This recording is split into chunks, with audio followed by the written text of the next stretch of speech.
Programme के इस हिस्से दे विच मशरक़े वुस्ता वाले पासे जाने आबना हुरमुज़ तो मुतालिक एक बहुत वड्डी जिहड़ी पेशरफ्त है वो हुई है और वो ये हुई है कि आबना हुरमुज़ के उत्ते ईरान और ओमान दे विच मुआहिदा आखिरकार हो गया। ईरानी वजारत खारजा ने तस्दीक कर दी और इस्माइल बकई का यह कहना है कि जहाज़ रानी के रास्ते की जोग्राफियाई खसूसियात के उत्ते मुआहिदा होया और दोनों मुल्कों का ऐलान आखिरी मराहल दे विच है और जहाज़ां दे रास्ते का काबिल जिक्र हिस्सा ईरानी पानियां दे विचों दी लंघेगा।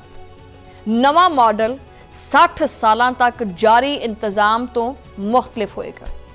इस हवाले तो दोनों मुल्क हुण मुश्तरका एलामिया की तैयारी करते पे ने, यानी राह बन गया, फार्मूला बन गया, फैसला ईरान और ओमान के दरमियान हुंदा पिया। इस वेले दोनों ममालिक एक मुश्तरका और तारीखी एलामिया जारी करने वास्ते तैयारियां दे विच लगे पे ने। ताहम ईरान ने पहले ही खबरदार कर दिता है कि अगर एक किसी तीसरे फरीक यानी अमरीका या इजराइल ने इस मामले दे विच खाम खा दे विच आपदी लत अड़ाउण दी कोशिश की तां इह मुआहिदा नहीं हो सकता। ईरानी वजारत खारजा के तर्जुमान इस्माइल बकई का कहना है कि सिर्फ एक महफूज बहरी रास्ते के उत्ते इतफाक होना चाहिए और आबना हुरमुज़ की जी ना मुकम्मल सिक्योरिटी जी जमानत है वो देनी चाहिए है, क्योंकि खिते की मजमूई सलामती का इन्हिसार दीगर कई सियासी और अस्करी अवामिल के उत्ते भी है और इस मुजवजा मुआहिदे के तहत खलीज फारस के विच दाखिल होने वाले जहाज़ ईरानी निगरानी वाले रास्ते तो लंघणगे, जबकि खलीज के विच बाहर जाने वाले तजारती जिहड़े जहाज़ ने वो ओमान के ज़ेरे इंतजाम रास्ता इस्तेमाल करेंगे।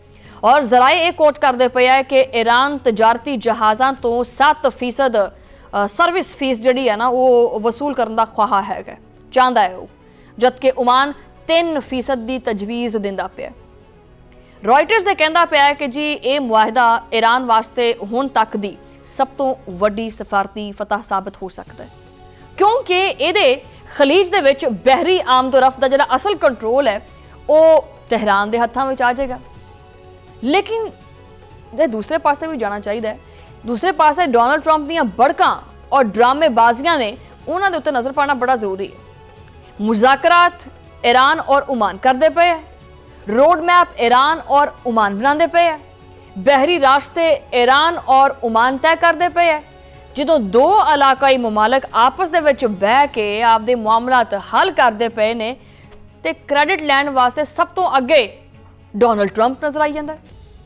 डोनाल्ड ट्रंप विच खाम खच ट्रंप साहब बिला वजह बस साडे कहंदे पंजाबी च मामे खां, आखिर तू कौन, मैं आखिर जी मामे खां बन के क्रेडिट लैण की कोशिश करते पे।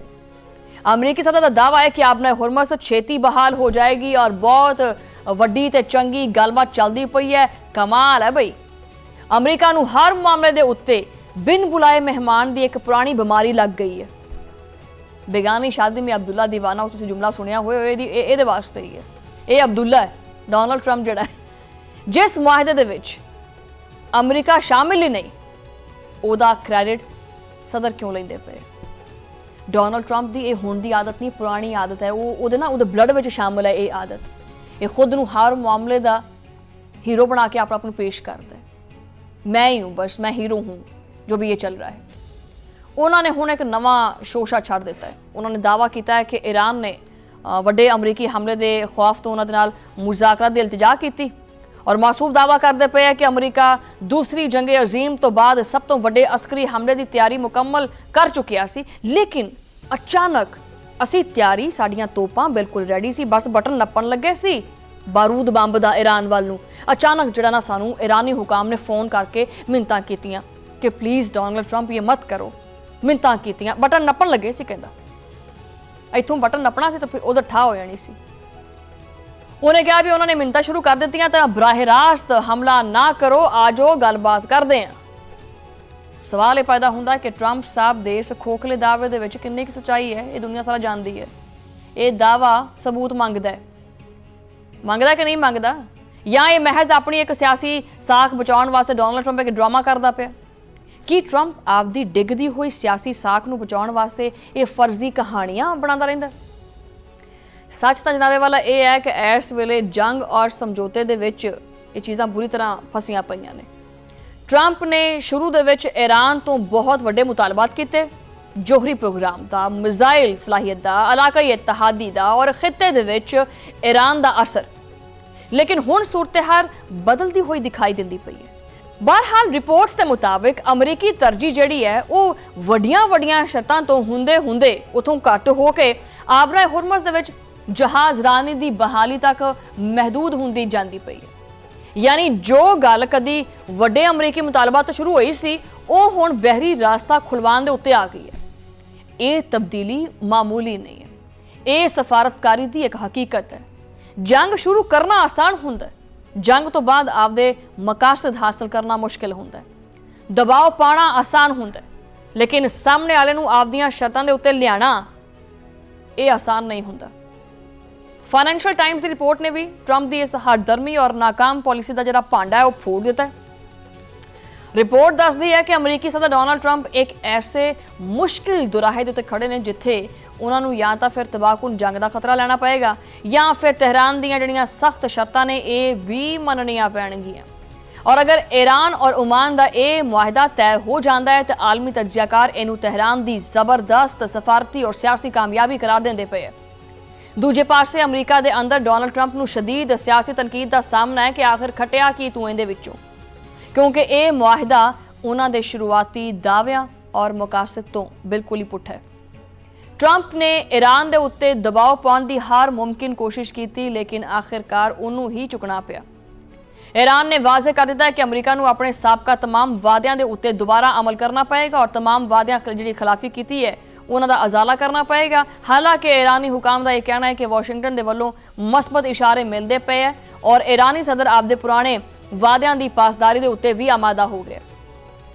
फिर सवाल यह भी है कि जो अमरीका कल तक तेहरान नूं तबाह करने की धमकियां दिंदा सी, वो अज खामोशी नाल घुट्टां वट के सारा कुछ मनन ते मजबूर होया पिया। क्यों बई, की हो गया? अमरीकी पॉलिसियां की इस जबरदस्त नाकामी ने दुनिया के सामने डोनाल्ड ट्रंप के तमाम खोखले दावियां का जिहड़ा सबूत है ना वो सामने रख दिता है। ईरान और ओमान ने दो टोक अल्फाज दे विच दुनिया के उत्ते वाज़े कर दिता है कि आबनाए हुरमुज़ दा कंट्रोल उन्हां दा आपदा जाती और इलाकाई मामला है और वो मिल के इनू हल करनगे। इस मामले दे विच किसी भी तीसरे फरीक नूं मुदाखलत की हरगिज़ इजाजत नहीं दी जाएगी। ट्रंप जो कल तक जंग के नारे लांदा सी, अज सफारती सतह उत्ते बिल्कुल ही इकल्ला नजर आ रहा है। उन्हां दा हर दावा उन्हां दी आपदी ही कमजोरी बन के उन्हां दे सामने आके खड़ा हो गया। अगर एक तरफ वो ईरान और ओमान के मुआहदे नूं तस्लीम नहीं करते तो आलमी मैशत नूं शदीद नुकसान पहुंचेगा, और अगर वो तस्लीम करता है तो उन्हां दे सुपर पावर होने का जिहड़ा गरूर है वो हवा च उड़ जाएगा। ये वही अमरीका है जो दुनिया भर दे विच आपदी मर्जी चलांदा सी, लेकिन अज ईरान ने आपदे दबाव और मजबूत हिकमत अमली दे करके अमरीका नूं बैकफुट दे उत्ते धकेल दिता है। डोनाल्ड ट्रंप दे कोले हुण सिवाए खाली धमकियां दे और सोशल मीडिया के उत्ते आके वड्डियां वड्डियां बड़का मारन तो इलावा कुछ नहीं बचा। ईरान ने यह चीज़ साबित कर दी है कि एक खाम खादी जिहड़ी ढौंस बनाई हुई सी अमरीका की पूरी दुनिया के उत्ते वो नहीं चल रही। अगर तुहाडा आज़म मजबूत है तो तुहानूं दुनिया की कोई भी ताकत आपदे गोडियां पार नहीं लैके आ सकती।